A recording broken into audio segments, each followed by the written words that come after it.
Hello and welcome to the Jacksonville Jaguars Insider Podcast. I'm your host and beat reporter John Shipley, and I'm joined today by a special guest, our first guest, and I think a couple hundred of these episodes. So I feel Couple very hundred? honored. Yeah, man. Oh Yeah, man. our first guest. Yeah, we're normally solo dolo here. So our very first guest, good friend of mine, for my money, the best Arizona Cardinals coverage you will find out there. Arizona Cardinals on SI beat reporter Donnie Druin. Donnie, how you doing, dog? John, how am I supposed to follow up that entrance, man? Thank you. I appreciate it. Best Cardinals coverage. I've been called worse, brother. Will take it, man. I'm good, man. I'm good. The desert is missing a certain rotational outside linebacker, but we'll get into it here in a second. Yeah, that we will. I did when is the last time the Jags and Cardinals played? Was it 2000? Like, were you covering them 2021? I was a deputy editor for the site at Okay, the time. yeah, So I do remember that because there was a kick return at the end of the first half, right? Yep. yeah. I do. It was so funny. That was like Jamal Agnew had a crazy kick return. It was like 101 yards or something. Probably 5 minutes before that, one of my good buddies on the Jaguars beat, Jags fans, you know and love him, Jamal St. Cyr, he tweeted like something. And he was like still waiting to see Jamal Agnew make an impact, and then 5 minutes later, he scores, and we're all like, like maybe 5 minutes after the game, Jamal Agnew tweets tweets at him about it. Yeah, it was. So I'll always remember that game, and I'll always remember that game for Kyler Murray just completely dunking on the Jaguars and Urban Meyer for 4 quarters. I'm sure Urban had no idea who he was, but next time these two teams meet, we'll always be this year, man. Yep. Kyler versus Trevor is a cool little quarterback battle. That's an interesting matchup, man, because I'm not sure exactly how Jaguars fans view Trevor, but Kyler's definitely one of the more polarizing figures, not only for just like NFL football, but just like Arizona sports in general, man. Like it's such a coin flip on whether or not people love or hate him out here. I feel like they definitely have had kind of a similar careers to this point, where like injuries, inconsistency, that kind of stuff. There's just been like little setbacks here and there that make people think that for a number one overall pick, maybe this guy hasn't met his certain percent. There's definitely, I think, some of that in Jacksonville. I do think Jacksonville fans have a lot of love for Trevor Lawrence, but I also think they're like a lot of people nationally who they're like, hey, it's year 5, Yeah, time let's get this going. Yeah, get it going. All right, but we are here to talk about another long-haired gridiron warrior. I brought Donnie on today to talk about Dennis Gardeck, Jaguars' new defensive signing this week. It's funny. There was like some kind of listicle article that like mentioned like one free agent every team should sign like 5 days ago, and we put it up on our site, and they literally had Dennis Gardeck for the Jags. When Really? Jordan Schultz tweeted it out, I was like, is this a bit? Like, is somebody putting a goof on me? But I didn't know a whole lot of him before I started digging into him after the signing. So just right away, Donnie, for those who haven't watched or know a lot about Dennis Gardeck, just give me your quick scouting report spiel on him. What are the Jaguars getting in this guy? Yeah, they're getting, I think, first and foremost, like a hard worker and a locker room guy. And I feel like that term locker room guy is so overused a lot of the time. But whenever it comes to Dennis Gardeck, like I couldn't think of a better description of what the Jaguars are going to get. I mean, we're talking about a guy who, when undrafted, was a very much true underdog story of making a roster just based on effort and special teams play. And then that special teams play over the course of time helped translate into a little bit of like defensive play at outside linebacker for Dennis Gardeck here in Arizona. And slowly but surely, he kind of revealed, hey, I'm not just a scrappy UDFA. I'm not just a bottom of the roster kind of guy. Like I can actually play. I can play outside linebacker. I can get to the quarterback on a somewhat consistent basis. And I think he's more than anything beloved by his teammates. Like it's not often to where a rotational linebacker leaves an organization and like everybody's just like, damn, damn, like how did he slip through the cracks?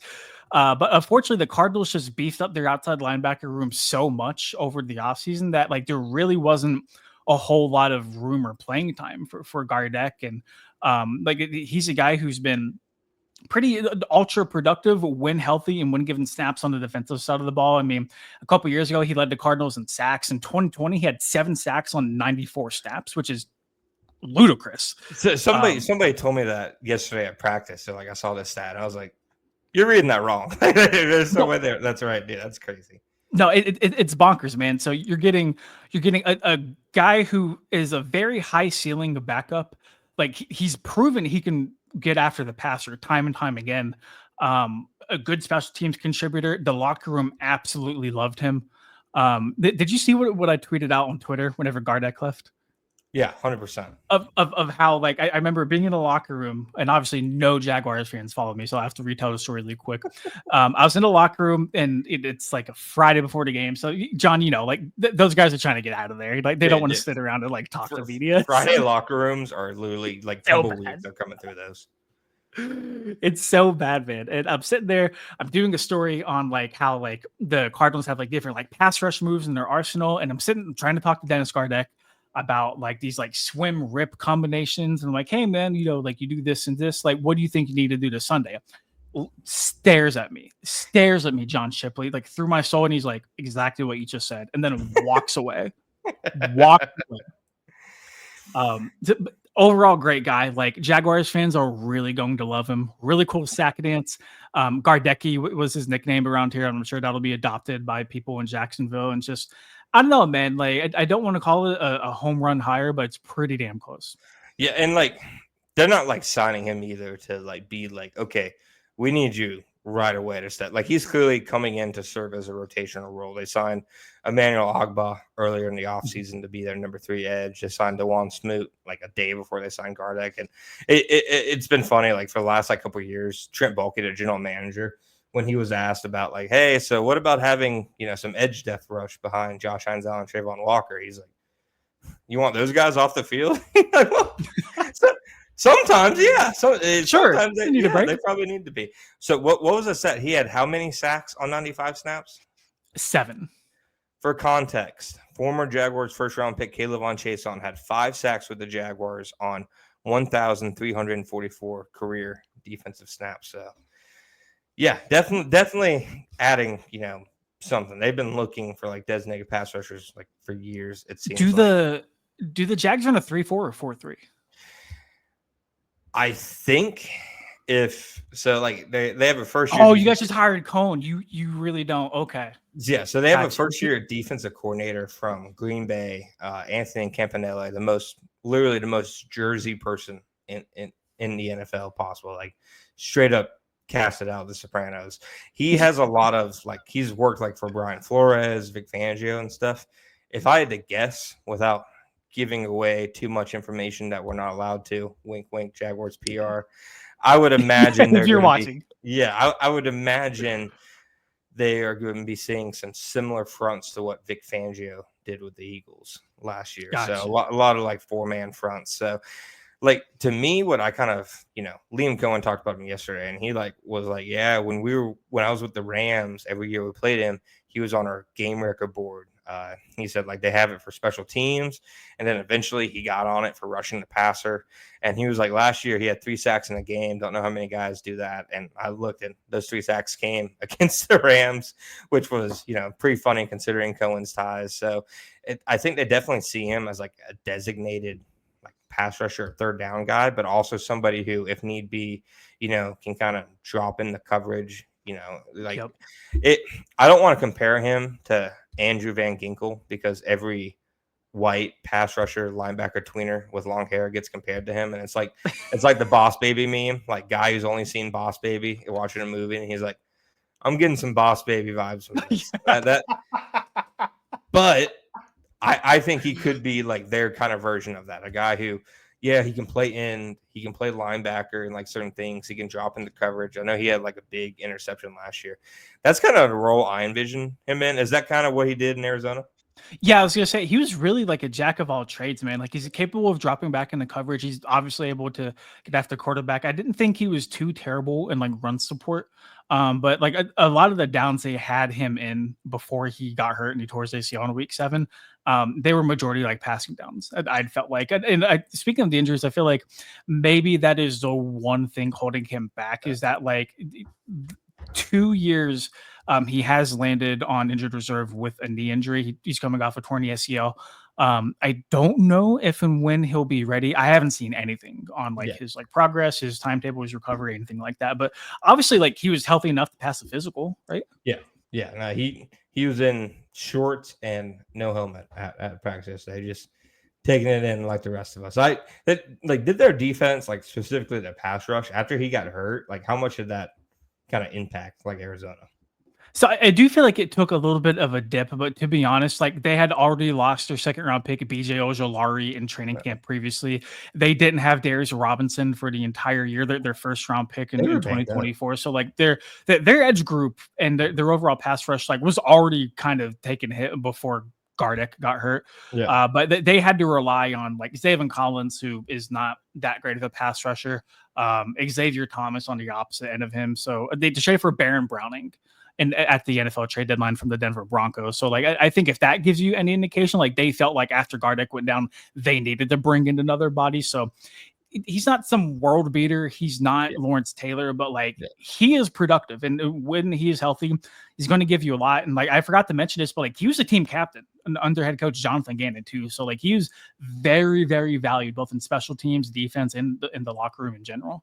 So have you heard the term? I haven't expected you to this offseason. Have you seen the term floating out around there? Intangibly rich. No. No, that is the Jaguars' new thing. They've said intangibly rich probably up to 75 plus times this offseason that they are looking for intangibly rich players. And don't ask me to define it for you.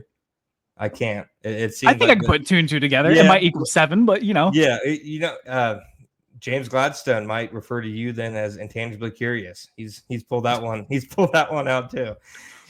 But Gardeck like seems like to fit that. Like they want guys who like intangibly, like the motor, the off field, leadership, the on field grit, etc. From what you described, it kind of seems like he checks all those boxes. Yeah, so there's 3 things that Jonathan Gannon has looked for in kind of the revival of the Cardinals since he's taken over: versatility, violence, and just like high football character. And I think That's if you could describe Dennis Gardeck in 3 ways: violent, versatile, and high football character. So I think I'm not too sure like what the reclamation project looks like in Jacksonville right now. But Dennis Gardeck stuck around him for a very good reason. Whenever the Cardinals cleaned house after 2021, yeah, Jonathan Gannon came in. Like culture's been such a buzzword around here, but it's true. They've intentionally brought in guys with high football character on and off the field to help change things around. And again, Dennis Gardeck has been a big part in doing exactly that. yeah, no, 100%. I think culture is like the biggest thing the Jaguars need to address like this offseason. Like it wasn't like they had a locker room of bad guys, but like if you're that talented of a roster and you go 4-13 and they lost like an NFL record 10 one-score games, like I do remember seeing that. Yep. you clearly have some kind of culture shift you need to have, and like from players I've talked to, it's just like the new staff places an emphasis on like guys being themselves, which was very much so. Guys I've talked to in years past an issue in Jacksonville. Like they Mhm. kind of wanted you to be like an old school football hardo, and if you were a little quirky, maybe they didn't love it. But definitely seems like he fits the boxes. I got 2 more questions for you, and then I'll let you go. I'll set the over under 4.5 sacks. Does Gardeck get that for the Jaguars? Is he playing all 17 games? I'll give you 12. Okay. 12 games. He's Yeah. playing behind Walker and Hines Allen, right? Yeah. And Ogba too, right? So he'll be the 4th guy in the rotation. Yeah. They basically already called him like a designated pass rusher. So I'd imagine he's playing like a lot of third downs. But I think him and Ogba would probably be on the field like a decent amount of times together. That's been like the biggest like gripe amongst the Jaguars fan base for the last couple of years. Is like in 2022, they had legit like 4 quality edge guys. They had Hines Allen, they had rookie Trayvon Walker, they had Arden Key, and they had DeJuan Smoot. And then like a year later, Balky more or less was like, nah, these two guys are awesome. We don't really need to add any depth behind them. Their depth in 2023 was DeJuan Smoot again, but this time he was coming off a week 17 Achilles tear from the earlier season. Ooh. Didn't play until like week 8 and didn't do anything. And then last year, their number 3 their edge and their number 4 edge were longtime 3 technique Eric Armstead, who played more snaps at defensive end and defensive tackle last year, and 7th round pick Miles Cole, who I do not believe recorded a pressure. So the Jaguars like badly needed edge depth this year. So I think that's like perfectly the role like for him. Like they're not asking him to come in and like overhaul their pass rush. They're asking him, I think, to come in and just be a part of having more of like a wave of pass rushers. Gotcha. If you're giving me 12 games, 4.5, that's a little over once every 3 games. I could see Gardeck hitting that. I can see him getting to the quarterback. Yeah, I would be curious to see what the snap count allocation is on a week-to-week basis. But like all he needs is opportunity. Like he's shown that time and time again in Arizona. And from what you're saying and what you've been telling me, like it sounds like he's going to get at least a little bit of that. So I would take that. I don't think it's going to double that or anything. I'd probably put it like 4 or 5 sacks I would expect out of him. Okay, makes sense. All right. Last one I got for you, Donnie, and I'll let you go. Arizona, Jacksonville. Who you got this year? Okay. You guys are coming to the nest, right? The desert? Yeah. I won't be, but I believe. Yeah, I believe. I just say, bro, there's wonderful Mexican food out here. If you're trying to come on down and take a little road couch trip. for me. Of course, I always got a couch for you, John Shipley. Come on, man. I think the Cardinals and the Jaguars are maybe on 2 different like stages. They're not far from each other, like super far. I do think the Cardinals are maybe a little ahead of where the Jaguars are, just in terms of hitting the reset button. Playing at home with their revamped defense, guys like Josh Sweat, Dalvin Tomlinson, Calais Campbell, Will Johnson in the 2nd round, and Walter Nolan in the 1st. I'll probably give Arizona the edge there. Yeah. Have you guys done any media stuff with Calais yet? No, we haven't. We haven't, man. I only covered him for his last season in Jacksonville, but dudes in that locker room still talk about him today. He's awesome, man. I will say, like, you mentioned how Fridays in NFL locker rooms are terrible. The day before teams go to London, or the day the teams go to London, is even worse. And me, a rookie beat reporter in 2019, Calais was clearly trying to get the hell out of there and didn't want anybody talking to him. And I asked him if he had like 30 seconds, and he sighs and he goes, Yeah, I do. So, great guy. Love Calais. Dude, Calais has been talked about. I joined. I was in the facility in 2021, went full-time in 2022. Even whenever he wasn't there and he was playing for like the Dolphins, the Falcons, the Jaguars, like whoever it might have been, people still talked about him, whether it's like around the valley from the fan base or like people in the facility. Like you have to be a special kind of dude. And obviously Walter Payton Man of the Year recipient, but you really got to be somebody special to be talked of in that regard. Not only that, to be a good person, but like to still produce at the level he has been this late in his career. Like it's overall 10 out of 10, no complaints. You just reminded me that he won the Walter Payton Man of the Year award for the Jaguars and then got traded for a 6th-round pick like a month later. All right. Cold world, man. Yeah, it is, man. It is. But yeah, no, like Josh Hines Allen, like just again brought him up on Monday. Like something he remembers him telling. He's crazy good locker room guy. All right, Donnie.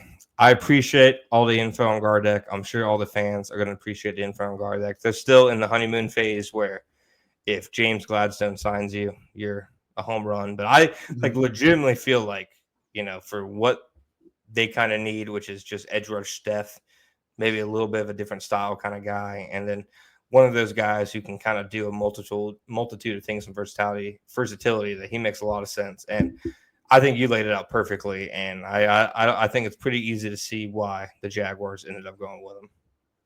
Yeah, 100%. And like I said, like it's not every day where a rotational pass rusher leaves an organization and everybody's kind of bummed about it. And like Dennis Gardeck is that exception. So I'm not planning any parades for the Jaguars. I don't think this catapults them to the top of the division or whatever it might be, but a very, very good signing. And like Jacksonville Jaguars fans, like if he's healthy, I promise you will love him.